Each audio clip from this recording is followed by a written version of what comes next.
तो भाई modes of vibration मतलब क्या, कौन कौन से हमारे पास मोड्स होते हैं, किस किस मोड में वाइब्रेट करता है, समझिए। The one is symmetrical stretching and the another one is asymmetrical stretching, है ना जी। तो ये स्ट्रेचिंग भी जो है वो हमारा दो टाइप का हो गया, सिमेट्रिकल एंड एसिमेट्रिकल स्ट्रेचिंग। यहाँ की जो डायरेक्शन है वो अलग है, यहाँ अपोजिट डायरेक्शन तो है लेकिन इक्वल नहीं है, यहाँ डायरेक्शन अपोजिट एंड इक्वल थी। Hello everyone, welcome back to Pharmacy India Plus. कैसे हैं आप सारे बच्चे? I hope you all are doing well और आप सभी की पढ़ाई बहुत अच्छे से चल रही होगी। तो मैं प्रियंका गोस्वामी आपका फिर से एक बार स्वागत करती हूँ हमारी फार्मास्यूटिकल एनालिसिस की इस क्लास में। आई नो वीडियो लाने में थोड़ा सा लेट हो गया है, बट कोई नहीं, आप लोग थोड़ा सा एडजस्ट कर लीजिए। इसके बाद रेगुलरली आपको वीडियोस मिलते रहेंगे। तो हम फाइनली फार्मास्यूटिकल एनालिसिस कवर कर रहे हैं 7th सेम का, जिसमें ऑलरेडी हम अपना यूनिट 1 कवर अप करवा चुके हैं। यूनिट 1 के दोनों चैप्टर मैं कवर करवा चुकी हूँ, जिनके प्रॉपर हैंड रिटन नोट्स भी मैं आपको भिजवा चुकी हूँ। सब कुछ आपको यूनिट 1 का मिल गया है।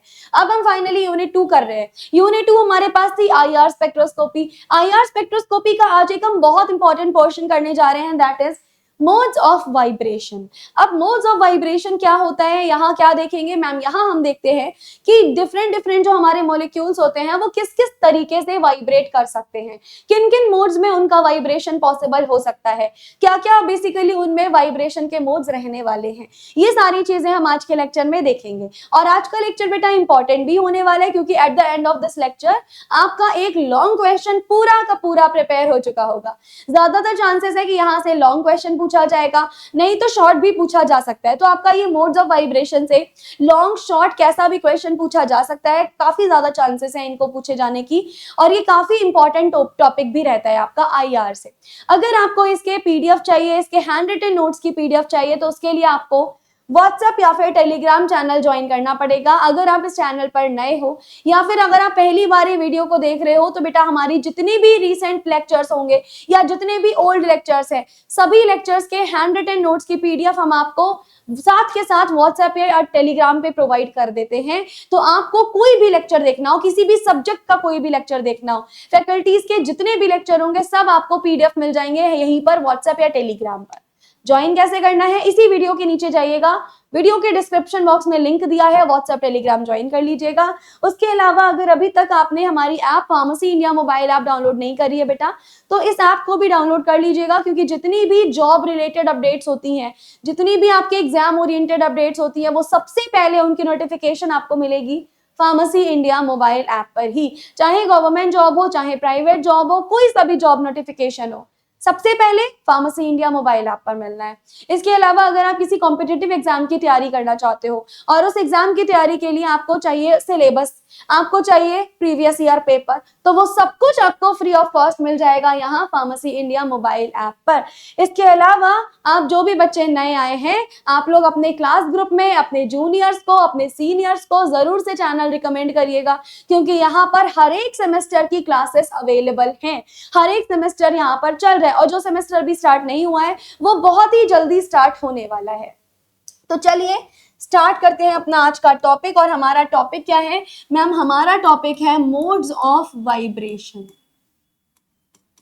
तो भाई मोड्स ऑफ वाइब्रेशन मतलब क्या, कौन कौन से हमारे पास मोड्स होते हैं, किस किस मोड में वाइब्रेट करता है, समझिए।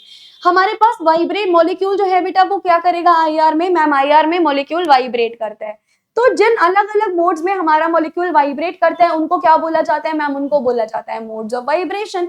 यानी अगर हमसे कोई पूछा जाएगा कि भाई मोड्स ऑफ वाइब्रेशन क्या होते हैं, तो बता दो। हम बोल सकते हैं कि मॉलिक्यूल ग्राउंड स्टेट में जितने भी तरीके से वाइब्रेट कर सकता है, जिन जिन अलग अलग मोड्स में वाइब्रेट कर सकता है, उनको क्या बोला जाता है मैम? उनको बोला जाता है मोड्स ऑफ वाइब्रेशन, है ना जी। तो हम लिख सकते हैं, इसको मैं हिंदी में ही लिख देती हूँ, दैट अ मॉलिक्यूल, चलो इंग्लिश में ही लिख देते हैं, a molecule that can show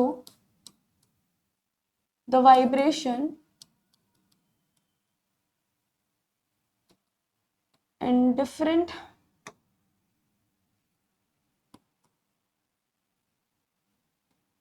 directions और मोड्स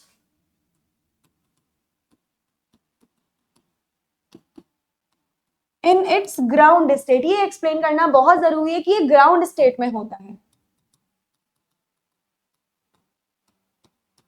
उसको क्या बोला जाता है मैम? इसको बोल दिया जाता है हमारे पास मोड्स ऑफ वाइब्रेशन। सीधी सरल भाषा में, ग्राउंड स्टेट में तुम्हारा कोई मॉलिक्यूल पड़ा है और वो ग्राउंड स्टेट वाला मॉलिक्यूल कितनी अलग अलग तरीके से अलग अलग डायरेक्शन में इधर उधर वाइब्रेट कर रहा है, इसको क्या बोला जाता है मैम? इनको बोला जाता है मोड्स ऑफ वाइब्रेशन। चलिए मैम, अब आप हमें ये बता दीजिए कि ये जो मोड्स ऑफ वाइब्रेशन होते हैं वो यूजुअली कितने टाइप के होते हैं? हमेशा याद रखना, जो आपके मोड्स ऑफ वाइब्रेशन होंगे बेटा वो जनरली दो प्रकार के होते हैं। हालांकि इनको फर्दर क्लासिफाई कर दिया जाता है, लेकिन अगर आपसे जनरल क्लासिफिकेशन पूछा जाएगा तो जनरली हमारे जो मोड्स ऑफ वाइब्रेशन होंगे बेटा वो दो टाइप के होते हैं। यहां से सवाल बनते हैं, अच्छे से प्रिपेयर कर लीजिएगा। कौन कौन से? बेटा पहला हमारे पास होता है स्ट्रेचिंग मोड ऑफ वाइब्रेशन। क्या हो गया पहला मैम? पहला मोड ऑफ वाइब्रेशन हमारे पास हो गया स्ट्रेचिंग, यानी वहां पर स्ट्रेचिंग किस प्रकार की हो रही है, कैसे कैसे स्ट्रेच हो सकता है कोई भी bond, that is called as the stretching mode of vibration. Stretching के बाद क्या आता है मैम? स्ट्रेचिंग के बाद जो अगला हमारे पास आता है that is bending mode of vibration. तो हमारे पास क्या हो जाते हैं मैम? हमारे पास कुल दो टाइप के वाइब्रेशंस होते हैं, मोड्स ऑफ वाइब्रेशन होते हैं। पहला तो स्ट्रेचिंग और दूसरा क्या होता है? बेंडिंग। अच्छा, स्ट्रेचिंग मतलब क्या? मान लो बेटा ये हमारे पास एक बॉन्ड है, मान लो ये दोनों कार्बन कार्बन एटम के बीच में एक बॉन्ड लगा है। अब इस बॉन्ड को पकड़ के मैं ऐसे करके खींच देती हूँ, स्ट्रेच कर देती हूँ, इसको बोला जाता है स्ट्रेचिंग। या फिर अगर मैं इसको किसी डायरेक्शन में बेंड कर दूं, इसको क्या बोला जाता है मैम? इसको बोला जाता है हमारे पास में बेंडिंग। तो ये जनरली दो टाइप के हमारे पास मोड्स हो गए वाइब्रेशन के। अब ये बेटा जो आपका स्ट्रेचिंग है ना, ये फर्दर दो टाइप का होता है। अब मैम स्ट्रेचिंग कैसे दो टाइप का होता है बेटा? ये जिन दो टाइप का होता है वो है सिमेट्रिकल स्ट्रेचिंग और एक होता है बेटा asymmetrical stretching. The one is symmetrical stretching and the another one is asymmetrical stretching, है ना जी? तो ये स्ट्रेचिंग भी जो है वो हमारा दो टाइप का हो गया, सिमेट्रिकल एंड एसिमेट्रिकल स्ट्रेचिंग। अब हम आगे मूव ऑन करते हैं बेंडिंग पे। मैम ये बता दीजिए जो है हमारे बेंडिंग है वो कितने टाइप के होते हैं? बेटा बेंडिंग आपके फिर से दो टाइप के होते हैं। कौन कौन से? बेंडिंग जो है वो दो टाइप के होते हैं। पहला हो जाएगा बेटा आपका इन प्लेन बेंडिंग, पहला हो जाता है बेटा इन प्लेन बेंडिंग और दूसरा हमारे पास हो जाता है out of the plane bending. यानी जो स्ट्रेचिंग है वो भी मैम हमारे पास दो टाइप की होती है। कौन कौन सी? The first one is symmetrical stretching and asymmetrical stretching and bending is another of two type, in plane bending, out of the plane bending. अब इनको थोड़ा सा डिटेल में समझा दीजिए मैम। यानी ये जो हमारी स्ट्रेचिंग है जो कि दो टाइप की हो रही है, ये थोड़ा सा डिटेल में समझने की कोशिश करते हैं। स्ट्रेचिंग सबसे पहले कौन से टाइप की है मैम? सबसे पहले आपने हमें बताया सिमेट्रिकल स्ट्रेचिंग है। चलिए सिमेट्रिकल स्ट्रेचिंग देखते हैं बेटा ये क्या होती है। सबसे पहले हम लोग इसको खत्म करेंगे। जैसे मान लीजिए बेटा हमारे पास कोई ट्राई एटॉमिक लीनियर मॉलिक्यूल है। ट्राई एटॉमिक लीनियर मॉलिक्यूल मतलब सबसे पहले यहां पर देखते हैं कि ट्राई एटॉमिक लीनियर मॉलिक्यूल कैसा होता है। Late try atomic linear molecule कैसा होगा वो ट्राइएटॉमिक लीनियर मॉलिक्यूल? मैम इधर आपका है बी, इधर है ए, इधर है ए। ये हमारे पास क्या हो गया मैम? ये हमारे पास हो गया एक ट्राइएटॉमिक लीनियर मॉलिक्यूल। अब ये लीनियर मॉलिक्यूल में क्या करते हैं मैम? हमें दिखानी है स्ट्रेचिंग, वो भी सिमेट्रिकल स्ट्रेचिंग। ये है बी, बी से मान लो कि ये वाला सेंटर जो है वो बी है, यहां से जुड़ा हुआ है ए, यहां से जुड़ा हुआ है दूसरा ए। अब मैंने दोनों ए को पकड़ा, इस ए को पकड़ के भी मैं इतना ही खींच रही हूँ, इस बी को पकड़ के भी मैं इतना ही खींच रही हूँ। यानी मैंने इसको पकड़ के भी इतना ही खींचा, मैंने इसको पकड़ के भी इतना ही खींचा, दोनों को मैंने बराबर बराबर डायरेक्शन में खींच लिया। फिर से समझो, जैसे कि हमारे पास सेंटर है, सेंट्रल मैटर एटम से हमने एक बॉन्ड पकड़ के जितनी फोर्स से खींचा उतना ही फोर्स से हमने इस वाले बॉन्ड को भी पकड़ के खींचा। यानी दोनों पे हमने बराबर बराबर फोर्स ऑफ डायरेक्शन लगाया। यानी यहाँ पर क्या हो जाएगा मैम? हम दोनों पे सेम तरीके का फोर्स अप्लाई कर रहे हैं। जब दोनों पे बेटा सेम तरीके का फोर्स अप्लाई हो रहा है तो यहाँ पर जितनी डायरेक्शन ये उतनी डायरेक्शन ये, अपोजिट डायरेक्शन एक दूसरे से क्या कहे हो जाएंगी मैम? अपोजिट डायरेक्शन एक दूसरे से कैंसिल आउट हो जाएंगी। यानी इसका डायपोल मोमेंट क्या निकला मैम? इसका डायपोल मोमेंट निकला 0। यानी अगर आपसे बोला जाए कि यहाँ पर डायनेमिक डायपोल मोमेंट क्या प्रेजेंट है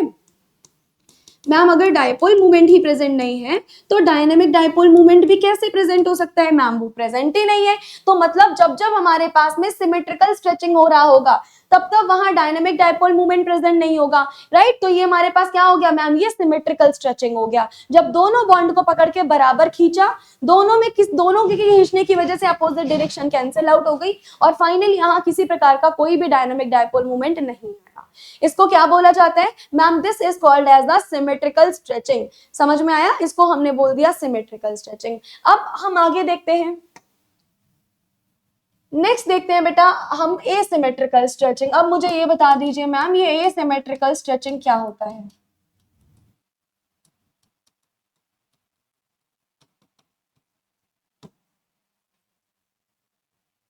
देखो बेटा, ये जो एसिमेट्रिकल स्ट्रेचिंग होता है हमारे पास, वो उसका भी एक एग्जांपल समझते हैं। सबसे पहले यहाँ पर भी हम एक ट्राइएटॉमिक मॉलिक्यूल ले लेते हैं। हमने यहाँ पर ले लिया बेटा बी और यहाँ पर ले लिया ए, यहाँ पर भी ले लिया ए। हमने क्या किया? हमने एक ट्राइएटॉमिक मॉलिक्यूल ले लिया।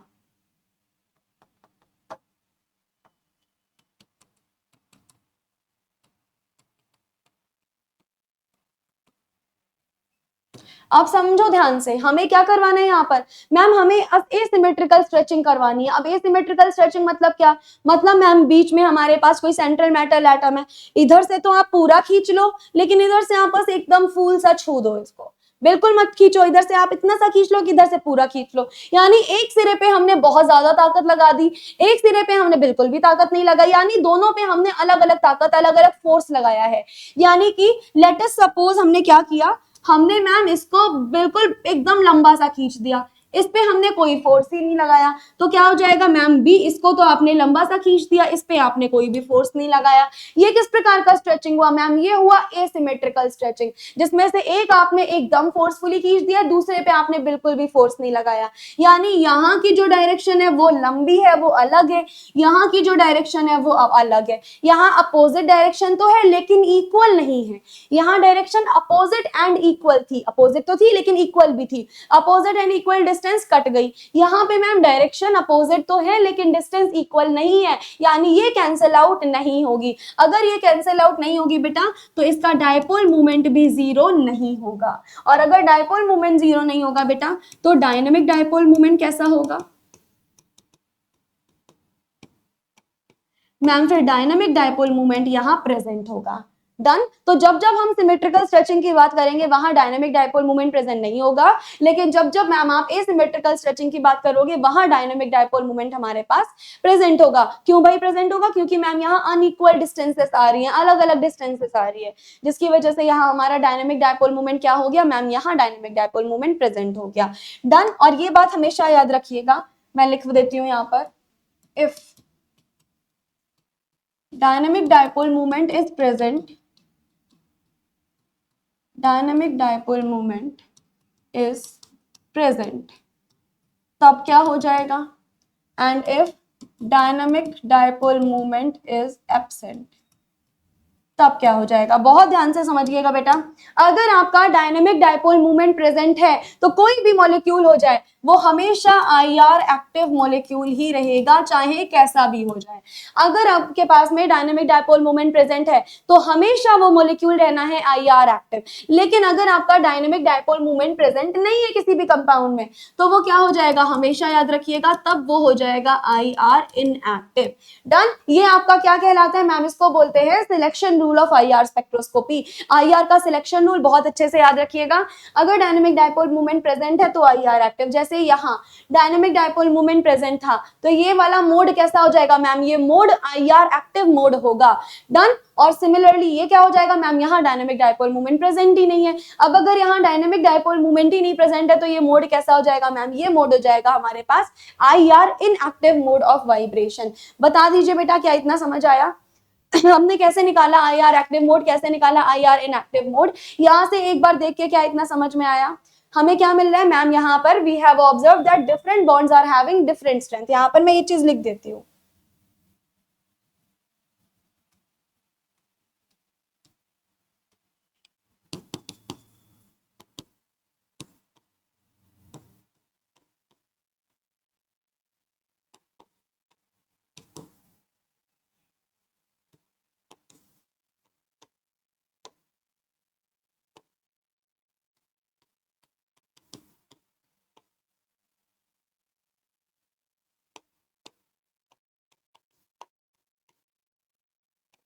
देखो बेटा, यहाँ पर हमें क्या रिसीव हो रहा है मैम, जैसे जैसे हम एसिमेट्रिकल स्ट्रेचिंग देख रहे हैं, हमें रिसीव हो रहा है दैट अब हमारे पास जो अलग अलग बॉन्ड्स हैं उनकी अलग अलग क्या है मैम, उनकी अलग अलग बॉन्ड स्ट्रेंथ है, जिसकी वजह से क्या होगा मैम, जिसकी वजह से वो अलग अलग वेवलेंथ की आईआर रेडिएशन को एब्जॉर्ब करेंगे और वहां पर वो क्या दिखाएंगे मैम, वहां पर वो एसिमेट्रिकल स्ट्रेचिंग हमें शो करेंगे। तो हम लिख सकते हैं here we have observe that different bonds are different strength and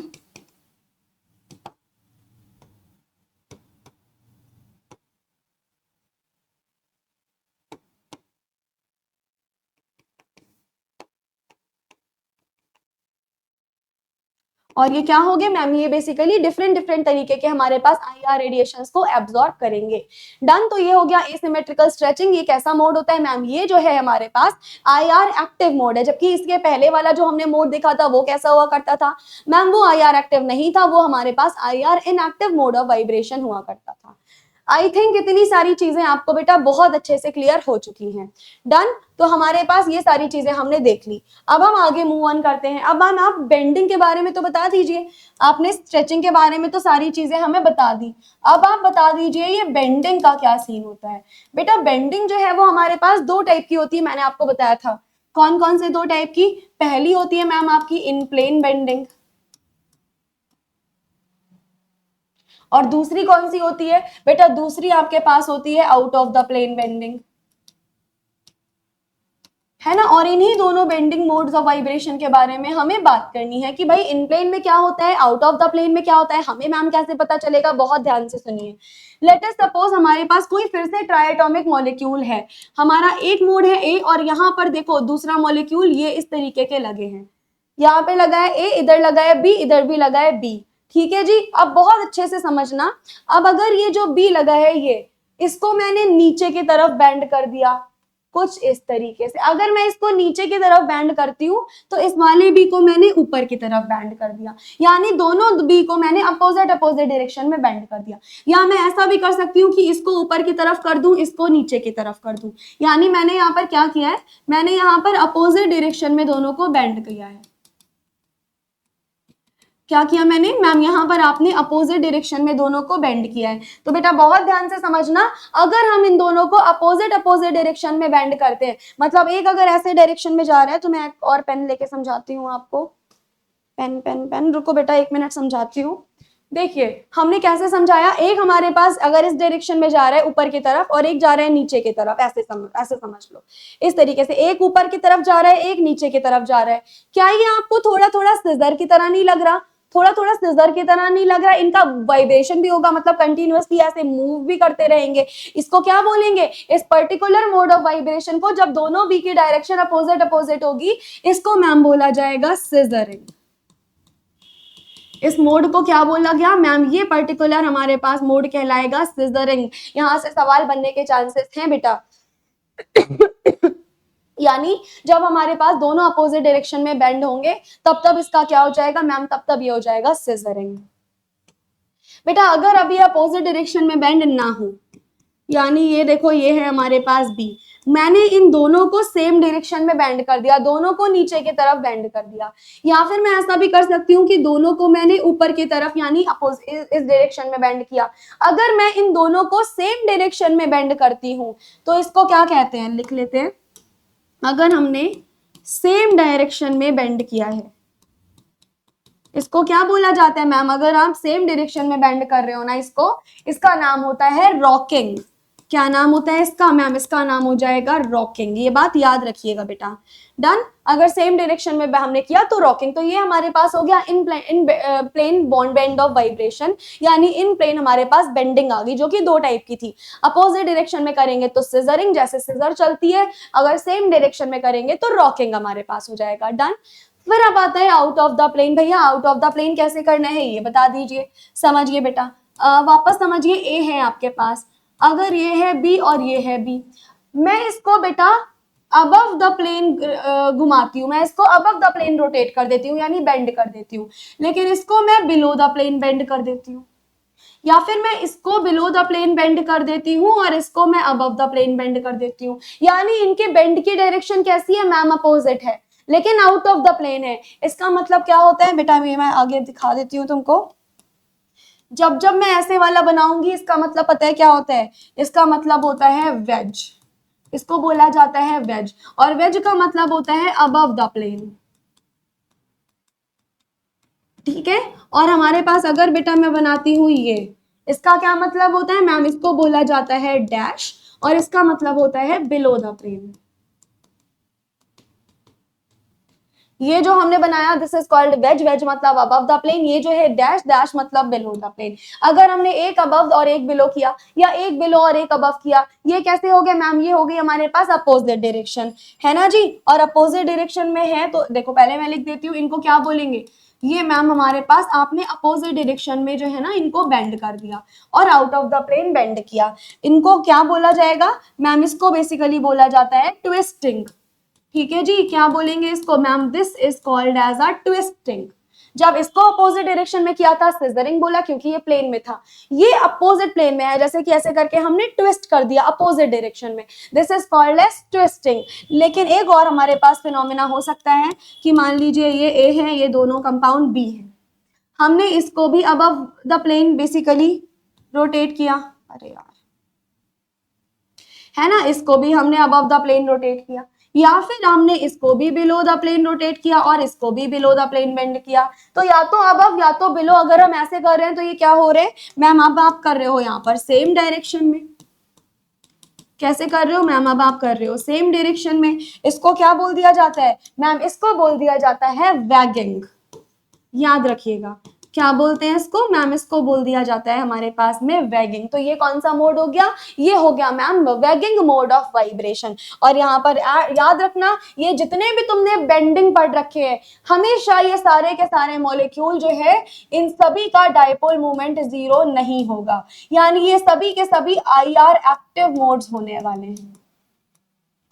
symmetric और एसिमेट्रिक में तो ऐसा नहीं था, वहां पर अलग अलग चीजें थी, लेकिन बेंडिंग के जितने मोड्स होते हैं, चाहे वो सिजरिंग हो, ट्विस्टिंग हो, वैगिंग हो, रॉकिंग हो, सबके सब आईआर एक्टिव होते हैं, कि सब में डायनेमिक डायपोल मोमेंट हमें मिलेगा ही मिलेगा। किसमें नहीं मिलता मैम, एसिमेट्रिक स्ट्रेचिंग में मिलता है, सिमेट्रिक स्ट्रेचिंग में नहीं मिलता, बस ये याद रखिएगा।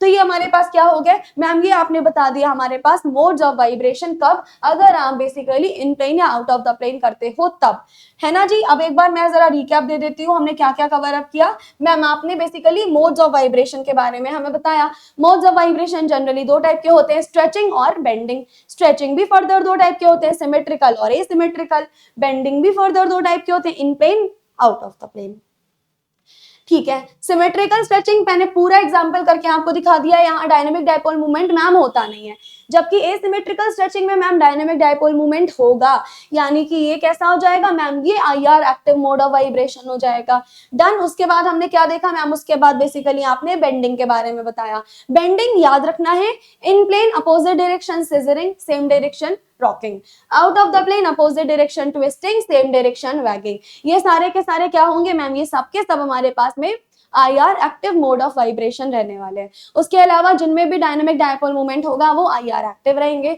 जिनमें डायनेमिक डायपोल मूवमेंट नहीं होगा वो क्या रहेंगे मैम, वो आईआर इनएक्टिव रहेंगे। तो ये हमारी कहानी हो गई मोड्स ऑफ वाइब्रेशन की। आई थिंक ये पूरा मोड्स ऑफ वाइब्रेशन आपको बहुत अच्छे से समझ आ गया होगा। लॉन्ग में पूछा जाता है, इनको आप एक्सप्लेन कर देना, बस इसकी थ्योरी लिख देना। जैसे मैंने यहाँ पर थ्योरी नहीं लिखी, मैंने डायरेक्शन से बता दिया कि ए और बी को हमने अपोजिट अपोजिट डायरेक्शन में मूव किया तो ये सिजरिंग हुआ। आप जब एक्सप्लेन करेंगे अपने नोट्स में, अपने एग्जाम में, तो पूरी थ्योरी लिख कर आना, इसको पूरा थ्योरी लिखना, बाद में ये ऐसे क्लासिफिकेशन दिखाना। मैं थ्योरी नहीं लिख रही हूँ, लेकिन आपको थ्योरी लिखनी है, कंपलसरी है, तभी फुल मार्क्स मिलेंगे बेटा। शॉर्ट में आता है तो इतना चल जाएगा। डन। तो that is it for today's class. I hope आपको आज की क्लास समझ आ गई होगी। जितनी भी चीजें समझाई, ये हमारे पास सिलेक्शन रूल था, इसको बहुत अच्छे से प्रिपेयर कर लीजिएगा। And that is it for today's class. मिलते हैं नेक्स्ट क्लास में, तब तक के लिए आप इसको बहुत अच्छे से प्रिपेयर कर लीजिए, रिवाइज कर लीजिए। एंड अगर आप जी पैट की, ड्रग इंस्पेक्टर की या फार्मासिस्ट जैसे एग्जाम की प्रिपरेशन करना चाहते हैं, और अगर अभी तक आपको कोई भी परफेक्ट गाइडेंस या मेंटोरशिप नहीं मिल पा रही है, तो आप हमारे बैचेस एनरोल कर सकते हो, जिसकी फर्दर जानकारी के लिए आप दिए गए हेल्पलाइन नंबर पर भी कॉल कर सकते हैं। Thank you so much and stay tuned with pharmacy India plus.